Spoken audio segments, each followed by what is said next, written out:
Thank you, Mr. Chairman, and thank you for having the discussion on budget here today. Dr. Swagel, you and I have had many conversations since I've been here 5.5 years ago, and I look at your basic one-pager here, and some things stand out to me, and that is how stubborn revenue generation has been. You compile statistics that show that revenues from 94 to 23 have averaged 17.2% of GDP, correct? That's right. And actually, at 23 and 24, 23 was lower, 24 is going to be slightly higher. But when you look at the stubbornness of that figure and the fact in even your own projections, you see it staying flat generally around 18%. Is that what you've got here in terms of basing long-term forecasts on? No, that's right. And the 23 was lower because there was some revenue that got pushed from 23 into 24, the disaster declarations, especially in California, for example. The corporate minimum tax wasn't implemented. So that's why 23 was a bit lower. But as you said... But it's been a stubborn range of between 17.5 and 18.5. That's right. And most of the 18.5 is projections into the future. So I want to then go to outlays. And for nearly 30 years, those were averaging around 21% of GDP. And those culminated in recent years in the $1 trillion structural deficits. Is that correct, give or take? That's right, especially Yes. on the mandatory side. And now that is doubled to about $2 trillion, give or take, in the present. That's right. So it gets bleaker as you make projections into the future. And revenue has been stubbornly consistent regardless of tax rate. Is that correct? That's right. And, there have been legislative changes as revenues have gone up that have taken them back down. So there is some But generally that there. would mean once you cut taxes, you're depriving the Treasury in the short run. You might get a little better economic growth generally as you go into years 2, 3, and 4. And the reverse is true, when you raise taxes, correct? That's right. You're going to flush a little more into the Treasury, and then economic growth is going to go down a little bit each year. The fundamentals that basically drive our economy and our government generally. No, that's essentially what we've got in our projections as well. When you've got here looking at 2024, the snapshot of where we are currently, and you see that revenue is budging at most 1 point as a percentage of GDP, and you're taking spending up by 4 additional percentage points. Correct? From 23, which is 23.1, to 27.3. I'm sorry, I just want to make sure 23.1. In 24 is what you're forecasting. Will be up on the outlay line.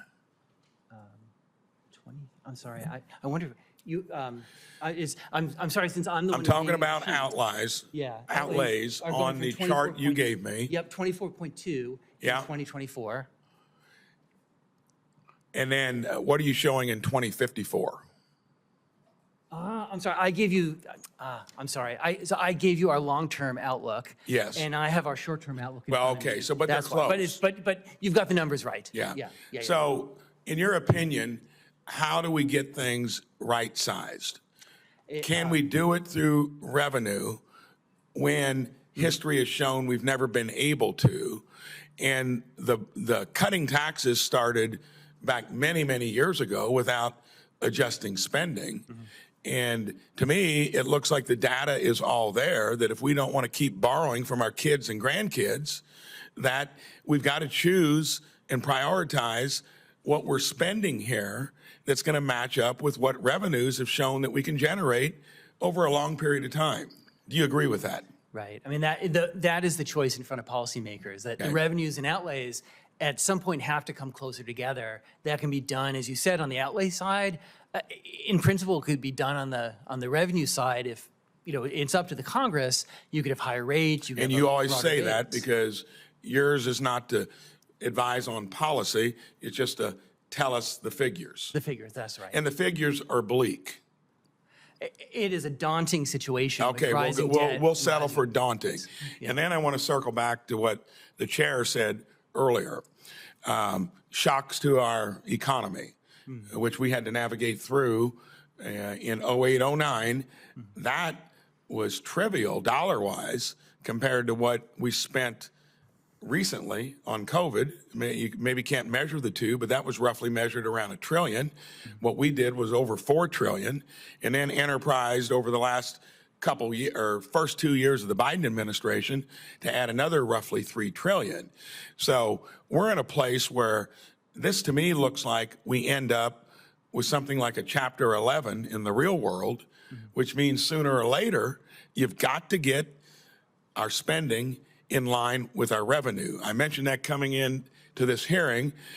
A lady working here in the Capitol carrying a box of files laughed out loud when I said that, and it was in agreement. And I think that's what the American public is doing. One final thing, because don't see anybody else here, so I'd like to have a little latitude. Go since for I spent so much time on it.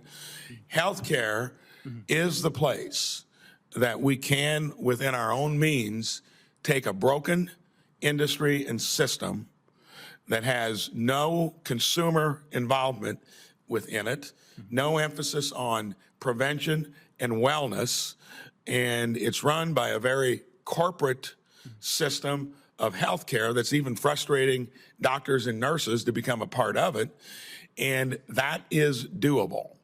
And unless we want government to even do more, I would ask that the healthcare industry embraces things like competition, transparency, engages every American in their own well-being so that you don't need to use the system as much, because it is approaching 20% of our GDP. And in most other developed countries, it's 10 to 13%. Would your opinion be that that would be the lowest hanging fruit of where, if we put policies into place that can actually weigh in on our current chronic big deficit? Yeah, I'm going to switch metaphors. It's where the dollars are. It's the rising spending, and you could see that in the chairman's chart at the beginning, that healthcare spending is rising quickly. The good and the bad is that there's so many distortions in healthcare, as you said. It's hard to get at them, but there's so many dollars that even if you make kind of modest progress in percentage terms, the dollar change can be quite large. So thanks for the latitude on time. Thanks for your answers. In summary, we've got to spend less than we take in. History shows that revenue is stubborn. History also shows that we used to have healthcare as a percentage of our GDP closer to 10%, not too many decades ago. And the rest of the world has figured out how to do that at better value. We need to start doing a few things that most Americans believe should be done. Don't spend more than you take in. And if something's out of line in terms of cost, reform it. Thank you for being here today. Thank you, Mr. Chairman. Thank you very much, Senator Braun.